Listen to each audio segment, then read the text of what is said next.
Donc là, comme je vous l'ai dit, chose promise, chose due. Eh oui, on dit chose promise, pas promis, parce que c'est une chose. Donc là, j'installe Linux Mint 6 LMDE, je l'installe sur mon SSD externe, où il y a Linux Mint, la dernière version en XFCE. Donc je l'installe sur ce même SSD que je réduis la partition à l'aide de Gparted.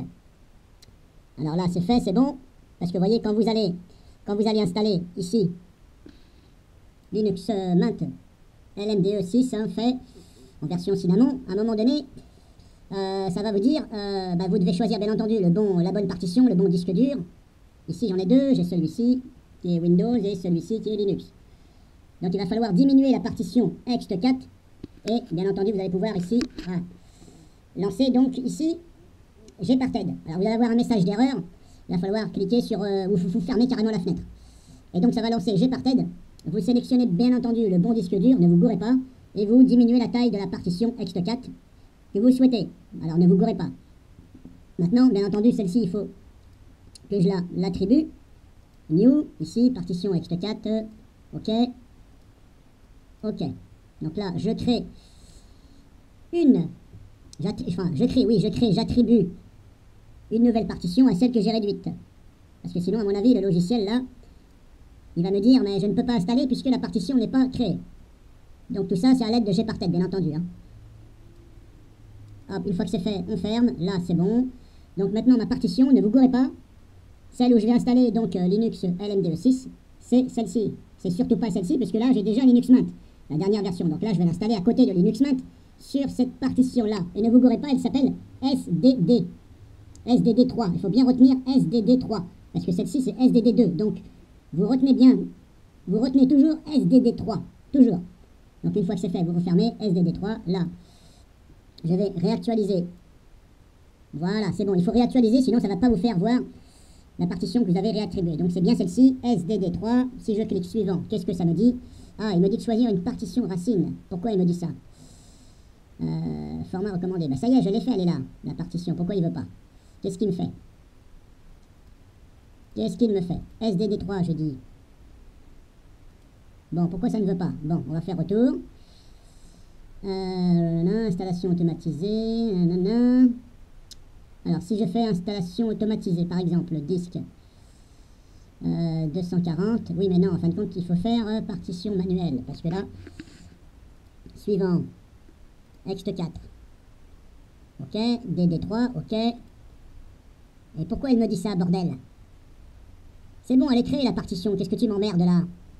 Une partition racine. Ouais, c'est un peu compliqué, Linux, c'est un point de montage, slash, machin. Format recommandé, ext4. Elle est là, la partition, elle est là. Bon, je mets en pause parce que là, ça commence à m'énerver la chouchounette. Oui, alors ça y est, j'ai trouvé. En fin de compte, il faut double-cliquer sur la partition.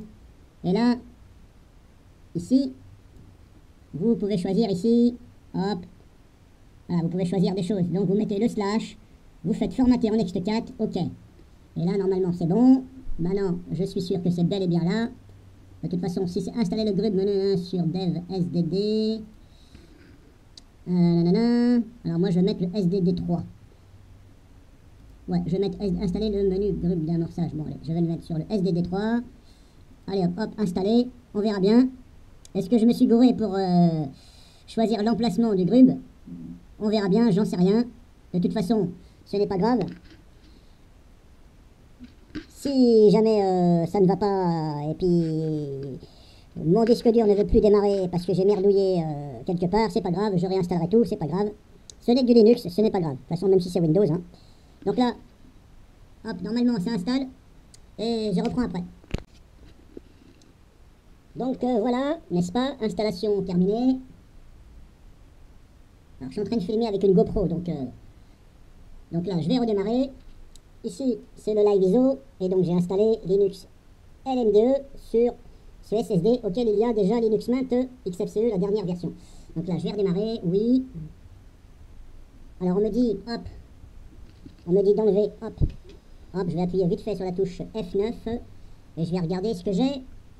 Alors, vous voyez, alors, maintenant j'ai plusieurs ligne pour démarrer. Donc là, il faut que je trouve la bonne, sachant que ce que j'ai fait, c'est peut-être pas la bonne manipulation auquel j'aurais dû installer le chargeur de démarrage, peut-être sur une autre partition.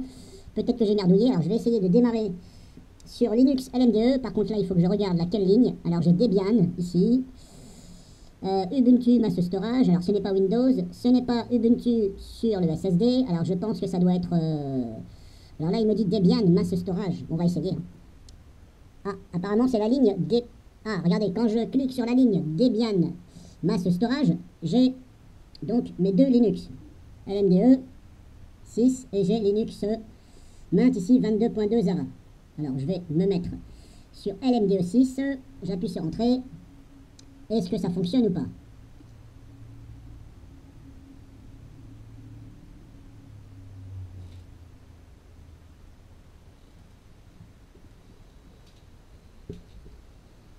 Alors sachez que quand vous installez Linux Mint et Ubuntu, le problème qui se passe, c'est que quand vous avez un disque dur déjà sur l'ordinateur et que vous installez donc Linux Mint ou Ubuntu sur un disque dur externe à partir d'une clé USB, sachez que ça vous fout la partition de boot, ça vous le met sur le disque dur où il y a Windows.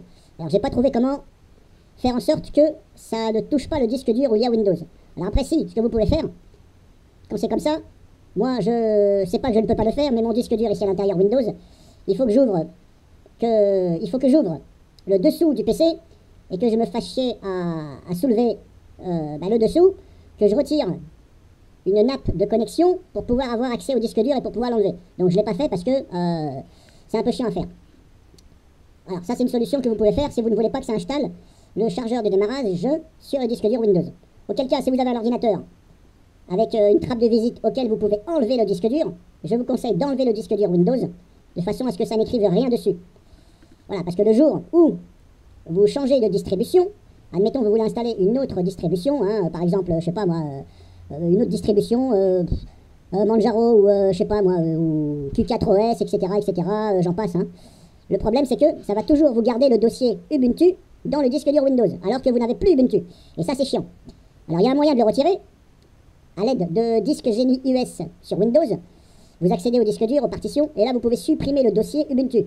Mais le problème c'est qu'une fois je l'ai fait, et ça m'a pété le démarrage de Windows 10. Et là il a fallu que je prenne un ISO de réparation, que je répare le démarrage de Windows 10. Alors j'ai dû m'y reprendre à 2 ou 3 fois, parce qu'au début ça ne marchait pas. Et après ça a marché. Donc voilà. Là-dessus, peut mieux faire. Hein. Donc là c'est bon. Donc maintenant je vais faire, tout simplement, je vais paramétrer, etc., je vais faire les mises à jour, et on va regarder ça au fur et à mesure.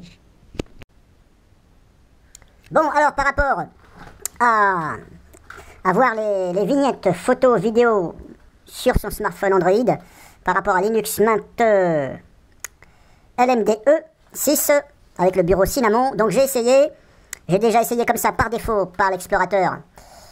Ici j'ai fait mes réglages. Là, dans les options de l'explorateur Nemo, parce que comme je vous ai dit, c'est Nemo qui est dessus, ce n'est pas Tunar. Donc ici, dans Préférences, j'ai fait tous les réglages, prévisualisation, oui. Là, j'ai mis 64, là, j'ai mis toujours. Ça, je ne sais pas ce que ça veut dire. Hériter de la visibilité des vignettes du parent. Je comprends pas trop. Et est-ce que c'est lié avec ça, là, j'ai pas coché. Bon, bref, ça ne fonctionne pas. Il n'y a toujours pas de vignette. Sachant qu'on utilise là l'explorateur, le gestionnaire de fichiers, Nemo et pas Tunar. Donc ça ne fonctionne pas, j'ai installé FFmpeg Thumb, machin. Par défaut, il y avait déjà FFmpeg Thumb Balier, et ça ne fonctionne pas. Donc maintenant ce que je vais faire, je vais installer, j'avais dit... alors c'était pas Tunar, c'était... ah bah ça y est, j'ai un trou de mémoire. C'est quoi l'explorateur que j'avais mis déjà? Alors par défaut c'était Tunar. Non, c'est pas Dolphin, c'est bah ça y est, j'ai un trou de mémoire. Et pourtant, je l'ai fait dans l'autre Linux. Ça va me revenir. Ça y est, ça m'est revenu. C'est Nautilus, donc je vais installer le gestionnaire de fichiers, l'explorateur Nautilus. Comme je vous ai dit, de toute façon, il va falloir, non, c'est pas obligatoire, mais si vous voulez avoir les droits administrateurs, et en passant par Nautilus, il va falloir installer, bien entendu, ici, l'extension. Donc il vous suffit tout simplement d'installer l'extension, et de toute façon, ça va installer, donc Nautilus, oui, ce qui me paraît normal, hein. Vous avez le tool ici le descriptif, hein, et vous avez bien entendu Nautilus qui est par là. Oui. Donc là, hop, on fait continuer. Votre mot de passe, si vous en avez un. Et là, on va regarder ensemble si, par l'explorateur Nautilus, bon, moi j'appelle ça un explorateur, il y en a qui disent c'est un gestionnaire de fichiers, oui. Ça fait les deux de toute façon, hein, ça explore, bon. Donc, il est installé, c'est bon, normalement. Alors, pour le lancer, alors il s'est mis dans le menu démarrer, il s'est mis dans quoi? Alors, il s'est mis dans accessoires. Hop, je l'ouvre. Donc voilà, maintenant, je suis avec, hop, je suis avec, donc, Nautilus. Je vais agrandir. On voit bien ici le Samsung Android, mais avant tout, je vais aller configurer ici préférences. Alors, préférences, afficher les vignettes, tous les fichiers. Ok, ça c'est bon. Action facultative du menu contextuel, supprimer de manière permanente. Si, oui, ça vous pouvez le mettre, comme ça va supprimer sans passer par la corbeille. Faut être sûr de vous, bien entendu. Et puis là, je crois que c'est bon, hein, j'ai fait mes réglages. Hop, alors je vais aller dans Samsung Android, mais je vais cacher un peu mes informations, bien entendu. Alors là, j'y suis. J'ouvre DSIM. Ancienne et famille. Et là, ça ne marche pas. Eh oui, on ne peut pas gagner à tous les coups. Donc a priori, ça ne fonctionne pas, même en installant Nautilus. Et ça fonctionne très bien sur l'autre Linux Mint que j'ai, la version XFCE. Ça fonctionne. Eh oui, parce que je vous ai mis la vidéo. Et là, apparemment, ça ne veut pas. Bon, attendez, ce que je vais faire, est-ce qu'il faut que je redémarre l'ordinateur? Non, je vais peut-être pas redémarrer l'ordinateur. Je vais aller tout simplement, je vais réouvrir Nautilus. Alors, Nautilus, est-ce que j'aurais fait quelque chose qu'il ne fallait pas? Préférence. Bah non, normalement c'est bon. Rechercher dans les sous-dossiers.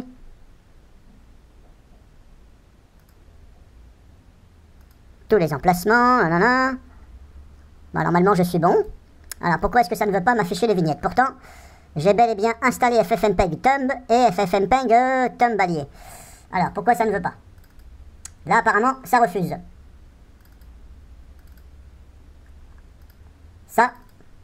Ça c'est pas bon du tout. Ça c'est un truc qui m'agace. Ça marche sur l'autre Linux et là ça ne veut plus marcher.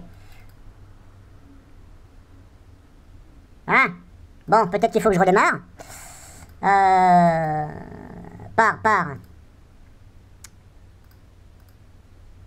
Par Nemo, ça ne fonctionne pas.